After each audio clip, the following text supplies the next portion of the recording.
مسئلہ یہ ہے کہ بیماری کی وجہ سے وقتی طور پر وقفہ کر لینا جائز ہے.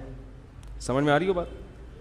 اسی طرح عورت کے لیے بچہ سنبھالنا، ایک جڑواں پیدا ہو گیا، بگلے بھی جڑواں ہوں گے وہ، اور اتنی آمدن نہیں ہے کہ وہ دائی رکھیں گھر میں یا ڈے کیئر میں جمع کرائیں ان بچوں کو، خود ہی پالنا پڑتا ہے اور گھر میں اور بہت سارے کام بھی ہیں.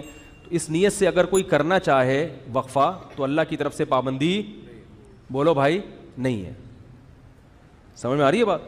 تو پابندی نہیں ہے، کوئی ایسا وقتی عارضی طریقہ اختیار کر کے وقفہ کیا جا سکتا ہے، اگرچہ پسندیدہ نہیں ہے شریعت کی نظر میں. اسلام میں ترغیب یہی ہے کہ نہیں کرو وقفہ، لیکن اگر کوئی کرتا ہے تو جائز ہے. لیکن یاد رکھو اس نیت سے وقفہ کرنا کہ میں اسکول کی فیسیں کہاں سے بھروں گا.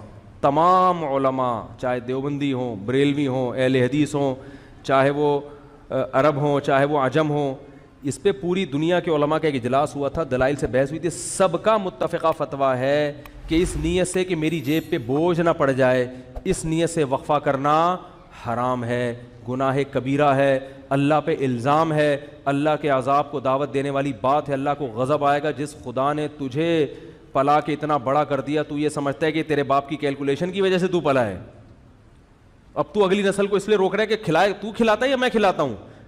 قرآن کہہ رہا ہے نحن نرزقکم، ہم تم کو بھی رزق دیں گے، وإیاہم، اور ان کو بھی. علماء کہتے ہیں یہ غریبوں کے لیے نازل ہوئی ہے.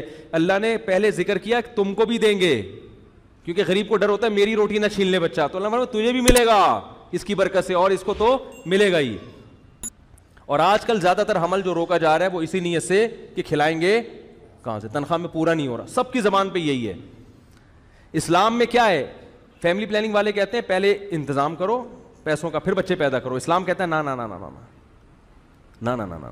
غربت دور کرنے کا ذریعہ کیا ہے؟ نکاح اور اولاد کی کثرت، جو میں انشاءاللہ اگلے بیان میں احادیث پیش کروں گا اس پر. تو یہ دوسرا طریقہ جائز ہو گیا کہ سنبھالے نہیں جا رہے تو ٹھیک ہے، وقتی طور پہ روکا جا سکتا ہے. اور اس نیت سے حمل روکنا کہ لوگ کیا کہیں گے اتنے بچے، اس نیت سے بھی حمل روکنا کیا ہے؟ حرام ہے. اسی طرح علماء کا اجماع ہے کہ اس نیت سے حمل روکنا کہ بیٹی نہ پیدا ہو جائے. مثلا کسی کی 6 بیٹیاں ہو گئیں، اب وہ کہہ رہا ہے یار اگر ایک اور بیٹی ہو گئی میں تو جیتے جی مر جاؤں گا، اس لیے حمل روک رہا ہے. اس نیت سے بھی حمل روکنا کیا ہے؟ حرام ہے. کیونکہ آپ بیٹی کو کیا سمجھ رہے ہو؟ منحوس. اسلام میں یہ منحوس نہیں ہے. بیٹی کے خوف سے اگر حمل روک رہے ہو حرام. اور بہت سے لوگ اس لیے روک رہے ہیں کہ یار ایک بیٹا مل گیا، اب ہمیں ایسا نہ ہو بیٹی پیدا ہو جائے تو اللہ کا عذاب آئے گا. بھائی اس دنیا میں اللہ برکت چھین لیتا ہے.